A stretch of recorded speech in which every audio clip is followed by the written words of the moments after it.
I run businesses. It's very painful for business owners, entrepreneurs out there because the government is so busy trying to protect themselves from Pakatan harping on all these things, and the whole country seems to be on a standstill. Nothing is happening. So it's very painful for the Rakyat, really, of what's happening between Barisan Nasional and Pakatan Rakyat. On one hand, I think the biggest inconvenience to the business community is not demonstrations and all that. If it is done properly, the biggest inconvenience is actually loss to business because of corruption, because of inefficiency, and mismanagement. But do you find that a lot of people are getting very sick and tired of it already? Because it's the same charamas, it's the same cases, but nothing has happened. You have the same speakers. The same speakers. I mean, how many more speakers can I hear to hear the same indelible ink, the same Rosma stories? I mean, are we not getting tired of that? No, I mean, looking at the response of the Rakyat, when you go down to the streets, when you go down to the stadiums, is enormous. I mean, you look at Stadium Kelana Jaya. Do you think it's the right thing for us to be championing young people like Adam Atli to be challenging the police, saying that this is my name and this is my IC number, if you come in there, you come and get me? Is that the kind of culture we want to create in these young minds? Well, I don't necessarily agree with all that what he said. I mean, for me, I personally think that I want to change the government through peaceful means, through the ballot box. But that doesn't mean at the same time that, you know, a young guy, you know, being radical, being very idealist, super idealistic, that's normal. That's part of the growing up process. But how do you engage Adam Adli? Do you arrest him and treat him like a common criminal? Or do you treat him like a young person and you engage in dialogue with them? Then, I mean, then, you know, then the young person will be try to win them over through that way. Perhaps our country is not ready for that. That is what happens in the West. But then again, the West is also taken to task with some of the treatment of their prisoners. You know, there's always double standards. There's always biasness. But coming back to what you are doing, rallies and such, you know, there are people out there who are also saying that you have your petitions, go to the courts, you know, challenge what you feel is not right, what has been the cheatings during the elections and all that, you know, but that is also another uphill battle. Yes, as you say, it's an uphill battle, but that's why our avenues have to be multifaceted. So, for example, election petitions for every constituency, to file the case, it costs 50,000 ringgit. Okay, just to file a case. Whereas 50,000 ringgit. Whereas, if Saim Dabi goes to a court regarding some civil matter and all that, it's 400 ringgit. Okay, so and they have billions of profits.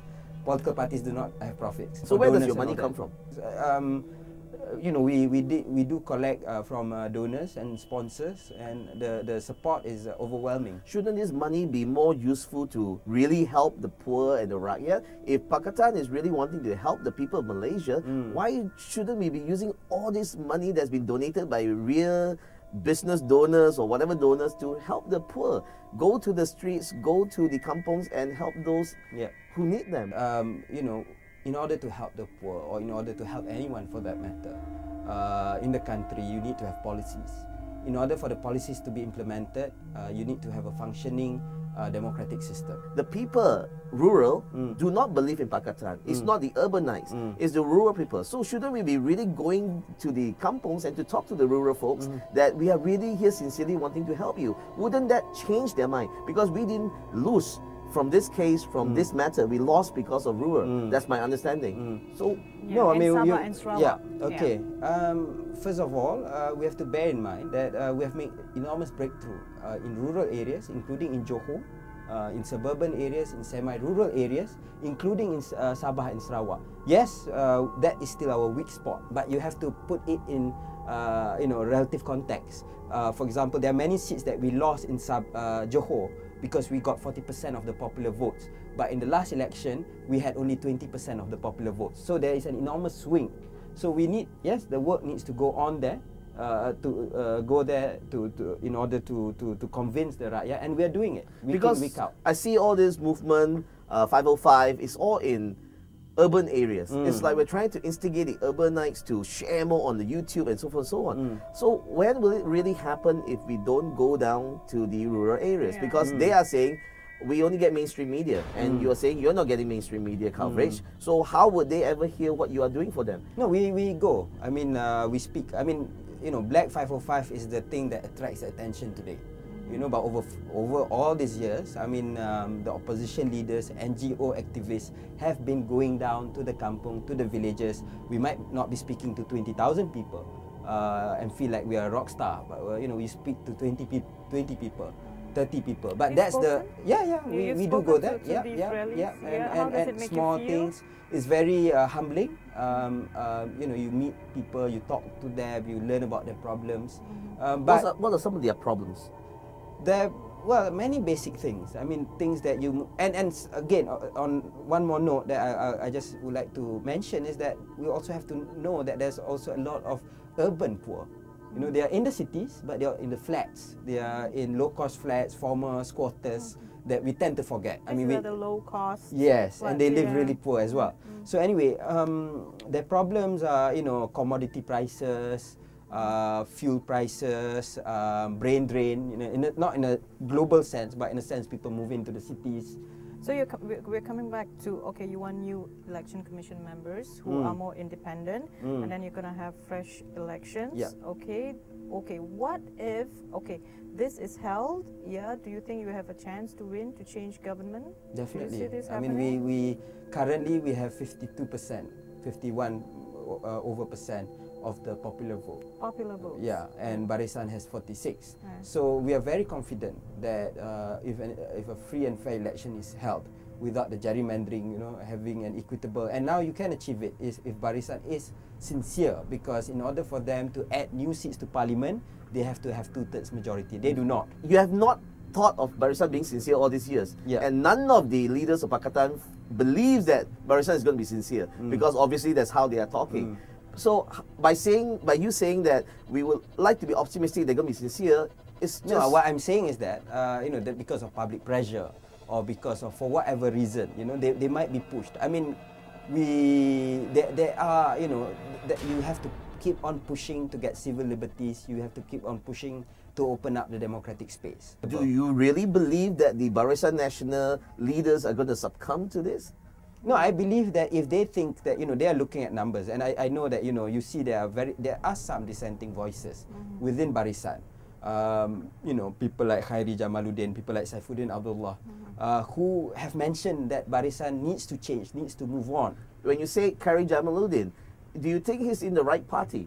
Yeah, and because he is in there, and that's why maybe some of the things that he has been championing cannot be done, like, you know. Well, I mean, you know, if you know, he wants to add to our numbers and help us to build a stronger size in parliament, I mean, we are all welcome for that. The movement for change is bigger than any party, bigger than anyone. We will keep on fighting for that, and you know, we have showed. I mean, we have seen in history that you know, you see how. Look at the history of civil liberties in the US, you know, how, you know, the difficult times when Martin Luther King was fighting for it, and now you have Obama as president and all that, how, you know, eventually people open up, although they are reluctant, you know, not maybe because of some altruism or anything, but in their own self-interest that people decided to change. You said it earlier in the interview itself, it's not about Anwar. But reality is, on the ground, a lot of people feel that it is about Anwar. It is about Anwar leading the Pakatan, being the person, being able to bring PAS and DAP together. No one has ever been able to do that. So if you say it's not about Anwar, how can that be true? And because of his ambition to be Prime Minister, which is probably not going to happen as well, because of what is happening right now, and the fact that, you know, you did not make it to Putrajaya. Datuk Seri Anwar Ibrahim has achieved a lot of things with Keadilan, with Pakatan Rakyat. He has made Keadilan the most successful multiracial party. He has made Pakatan the most successful opposition pact in the country's history. So it is about Anwar then? No, I mean, I'm putting for the record what he has achieved. I mean, that cannot be denied, and, you know, the effort he has put in. But So at the same time, what is, I mean, we are talking about Keadilan. Keadilan, we are looking now, we have an array of leaders. We have a clear ideology of promoting social justice, of promoting liberal democracy.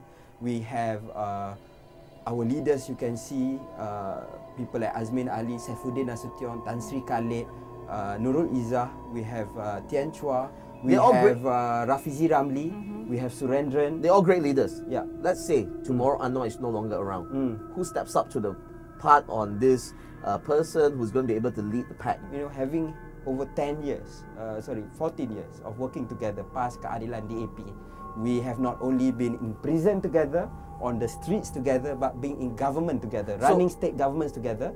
We have a solid array of second-tier leaders who are ready to step in. Yes, So you're saying that government. if Anwar is not here tomorrow, who will be the one that will be the person championing the cause and the one that will be leading the pack? There are many of them, as I said. Azmin Ali, Saifuddin. No, I mean, I can't say because, as I said, In your opinion, who do you think rightfully should be the person? Is it Azmin Ali? Is it Tan Sri Khalid? Who should be the one?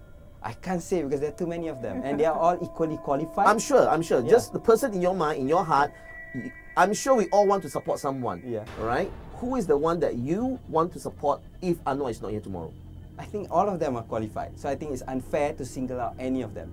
Well, congratulations as nominated to be Deputy Speaker, and we definitely look forward to you coming on show again, and also look forward to you really fighting for the Rakyat for the right reasons, and definitely not just spill like all politicians do until they get into government. Right? Yeah, at the end of the day, we would really need a strong opposition as well, yeah, to keep check and balances Definitely. going. Yeah. I will ensure that in the Dewan Negeri Selangor that the opposition is given the due space. If not, you'll be hearing from me a lot. Okay, thank you so much. All right, Henry, okay. and thank you, Ernie Chen, our resident guest. And this has been Face Off, Voice for the Truth with YB Nik Nazmi, Nik Ahmad on a lot of issues, of course, petitions and rallies which will go on for the next few weeks and in months to come. I'm Anne Edwards. Thank you so much for watching. Bye-bye.